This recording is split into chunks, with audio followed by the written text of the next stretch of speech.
अस्सलाम वालेकुम dear student, how are you all. उम्मीद है आप सब खैरियत से होंगे। I am Adil Maqsood, your biology teacher. आज की जो हमारी डायरी है वो हमने चैप्टर नंबर 6 शुरू करना है। ठीक है जी, चैप्टर नंबर 6 आज हम स्टार्ट करेंगे जो कि एंजाइम है। ठीक है जी, आपकी जो डायरी है chapter number 6 enzyme, page number 107 complete है और 108 जो है वो हाफ इंक्लूड है आपकी आज की डायरी में। ठीक है जी, चैप्टर जो हमारा एंजाइम है। अब सबसे पहले हम देखते हैं कि एंजाइम क्या है। What are enzyme. एंजाइम जो है वो हमारे पास प्रोटीन है। ठीक है, are protein that catalyse biochemical reaction and not change during reaction. हमारे पास जो है वो प्रोटीन है, ये एंजाइम जो है वो, और क्या करते हैं, ये कैटालाइज कर देते हैं रिएक्शन को। कैटालाइज का मतलब क्या है यहाँ पे कि इन्होंने रिएक्शन को तेज कर देना है, स्पीड अप कर देते हैं जो रिएक्शन को। ठीक है, जैसे ही किसी भी रिएक्शन में इंक्लूड होते हैं, इनका काम क्या है, उस रिएक्शन को जल्दी से तेज करके उसको कंप्लीट कर देना। ठीक है जी, ये हमारे पास है enzyme, a protein that catalyse biochemical reaction. ठीक है, बायोकेमिकल रिएक्शन कौन से होंगे फिर, ऐसे रिएक्शन जो कि लिविंग ऑर्गेनिज्म के अंदर हो रहे हैं। ठीक है जी, लिविंग ऑर्गेनिज्म के जो अंदर हो रहे हैं, और फिर क्या करेंगे, दूसरा उस रिएक्शन को कैटालाइज करेंगे, स्पीड अप कर देते हैं। लेकिन कहता है कि not change during reaction. Speed up तो करते हैं, उस रिएक्शन को तेज कर देते हैं, कंप्लीट तो करवा देते हैं, लेकिन उस रिएक्शन के दौरान एंजाइम खुद जो है वो चेंज नहीं होते। ये फिर एट द एंड जो है वो सेपरेट हो जाते हैं। ये हम पढ़ेंगे एंजाइम सबस्ट्रेट कॉम्प्लेक्स में जब, तो फिर आपको इस चीज़ का क्लियर हो जाएगा। ठीक है जी, ये हमारे पास है एंजाइम। जो हमारे पास है नेक्स्ट है वो है मेटाबॉलिज्म।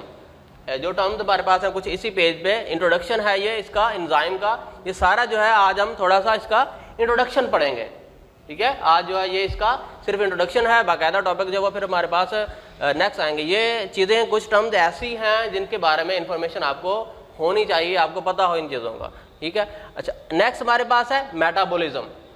अब मेटाबॉलिज्म क्या है, हमारे पास एक सेट है ऐसा बायोकेमिकल रिएक्शन का, सेट ऑफ बायोकेमिकल रिएक्शन जो कि लिविंग ऑर्गेनिज्म में हो रहे हैं in order to maintain life. ठीक है जी, मेटाबॉलिज्म क्या है, set of biochemical reaction that occur in living organism to maintain life. कि लिविंग ऑर्गेनिज्म, जिंदा जानदार जो चीज़ें हैं, उनकी बॉडी में हमारे पास बहुत सारे रिएक्शन हो रहे हैं।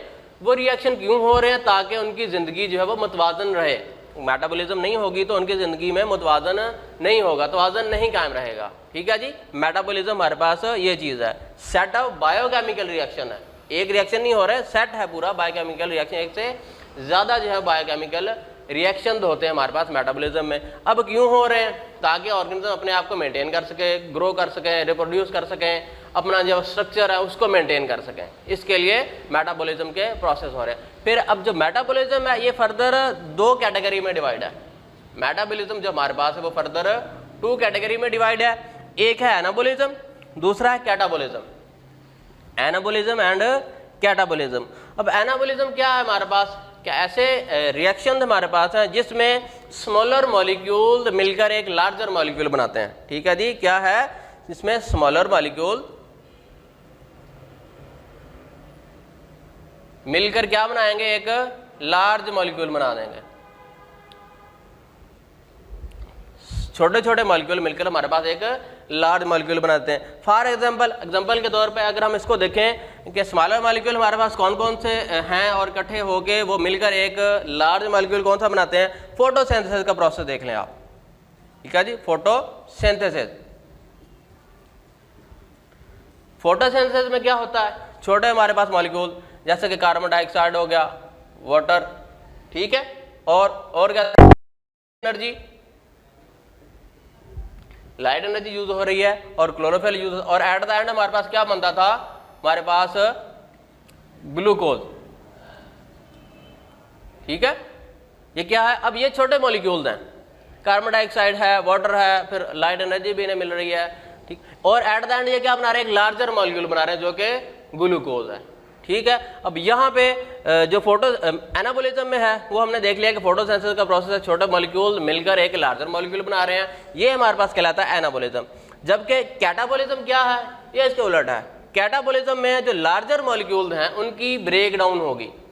ठीक है, जो लार्जर मॉलिक्यूल है वो टूटेंगे, यहाँ पे एनाबॉलिज्म में तो हमारे पास बन रहे थे लार्जर मॉलिक्यूल, लेकिन कैटाबॉलिज्म में वो लार्जर मॉलिक्यूल टूटेंगे, उनकी ब्रेक डाउन होगी। ठीक है जी, कैटाबॉलिज्म के अंदर वही, फॉर एग्जांपल आप ग्लूकोज को देख लें कि ग्लाइकोलाइसिस का जो प्रोसेस होगा उसमें क्या होता है, ग्लूकोज की ब्रेक डाउन होती है और एट द एंड हमें एनर्जी मिलती है। ये क्या है, बड़ा मॉलिक्यूल है, इसकी ब्रेक डाउन हो रही है। दूसरी चीज कि एनाबॉलिज्म में हमने देखा है कि एनर्जी जो है वो इस्तेमाल हो रही है।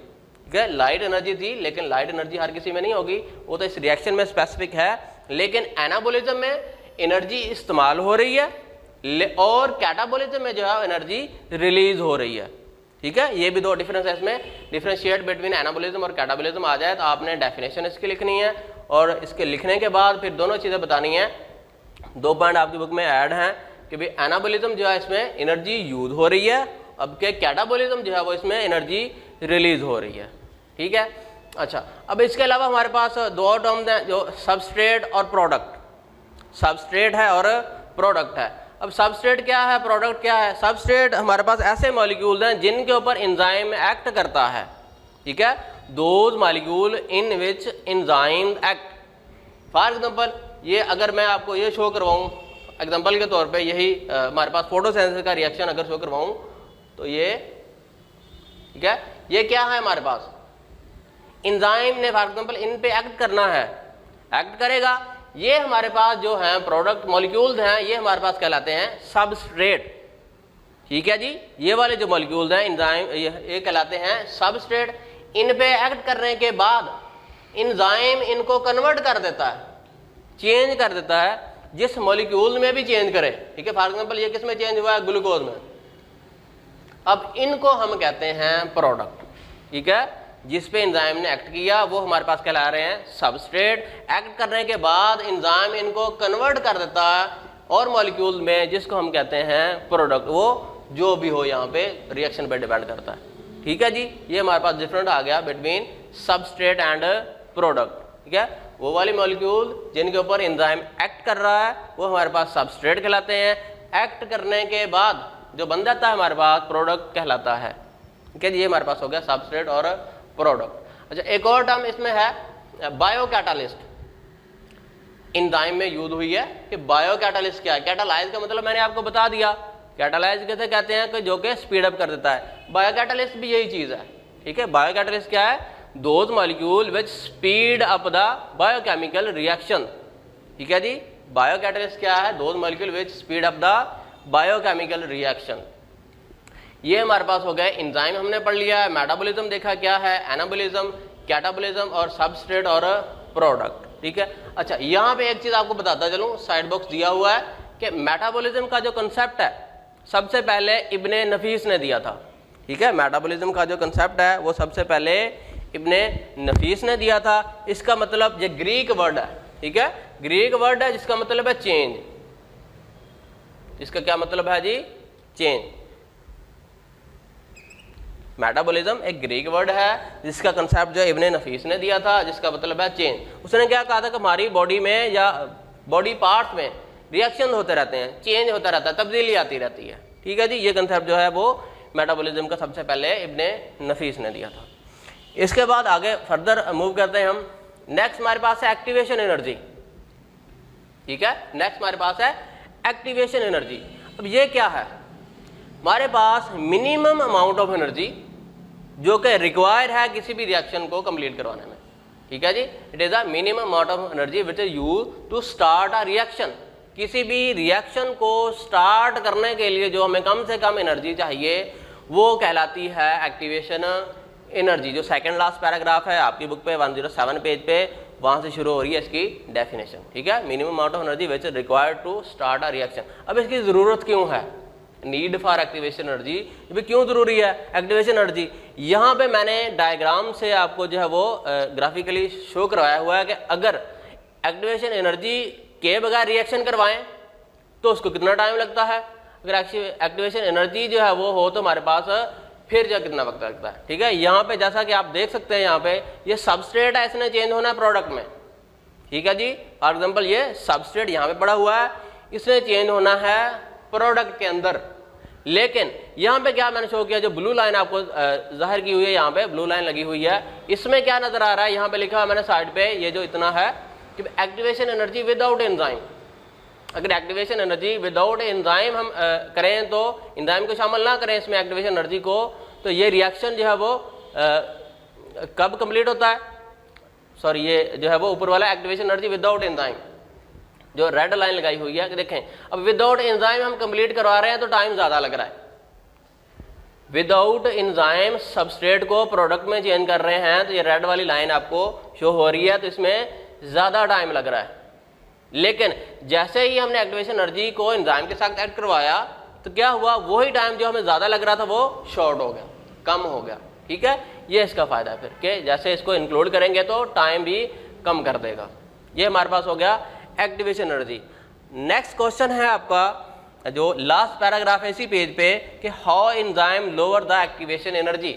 एंजाइम जो है वो एक्टिवेशन एनर्जी को किस तरह से लो कर देते हैं। ठीक है, enzyme lower the activation energy कैसे कम कर देते हैं उसको, ये आपकी बुक पे जो आखिरी पैराग्राफ है मैं उसकी रीडिंग कर देता हूँ। यहाँ पे 3 पॉइंट दिए हुए हैं कि एंजाइम जो है वो सेवरल वेज से आपकी एक्टिवेशन एनर्जी को कम कर देते हैं।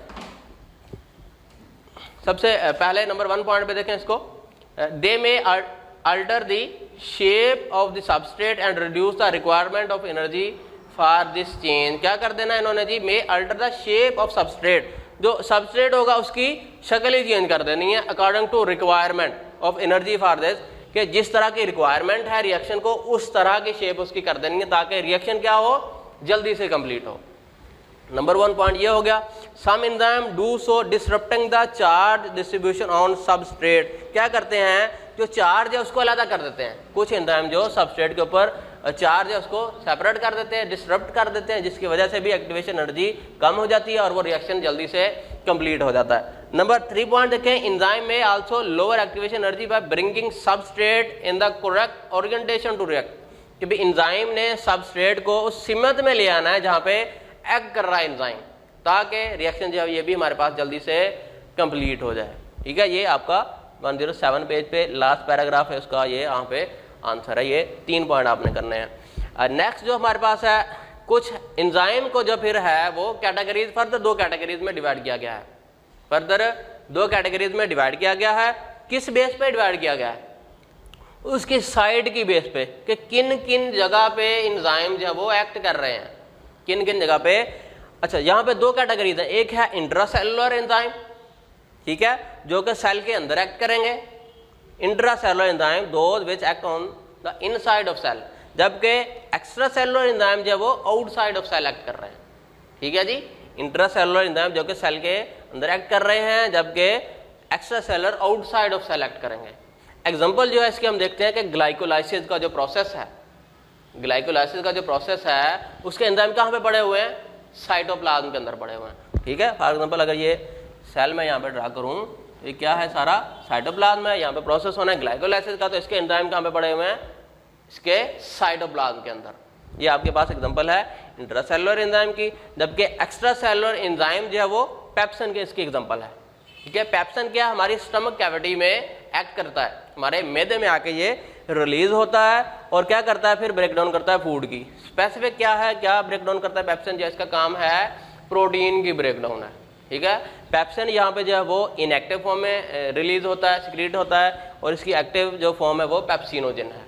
ठीक है, HCl जो है हाइड्रोक्लोरिक एसिड, वो पेप्सिन को एक्टिव फॉर्म जो इसकी पेप्सिनोजन में कन्वर्ट करता है। उसका काम क्या है पेप्सिन का, यहाँ पे हमारे जो स्टमक ने हमने जो भी खुराक फूड खाई है उसमें जो प्रोटीन पार्ट है या आप कह रहे हैं जो मीट है वो, उसकी डाइजेशन जो है वो पेप्सिन ने करनी है। ठीक है जी, ये हमारी आज की डायरी है। हमने एंजाइम के बारे में इसका इंट्रोडक्शन पढ़ा है, एंजाइम क्या चीज़ है, यहाँ पे कैटालाइज क्या है कि स्पीड अप कर देते हैं। बायो कैटालिस्ट मैंने बताया आपको, molecule, those molecule speed up the biochemical reaction. उसके बाद हमने मेटाबॉलिज्म को पढ़ा है, मेटाबॉलिज्म क्या था, एनाबॉलिज्म क्या है, इसकी एग्जांपल भी देखी है, फोटोसिंथेसिस जिसमें लार्जर मॉलिक्यूल बनते हैं, कैटाबॉलिज्म जिसमें लार्जर मॉलिक्यूल की ब्रेकडाउन होती है, फिर सबस्ट्रेट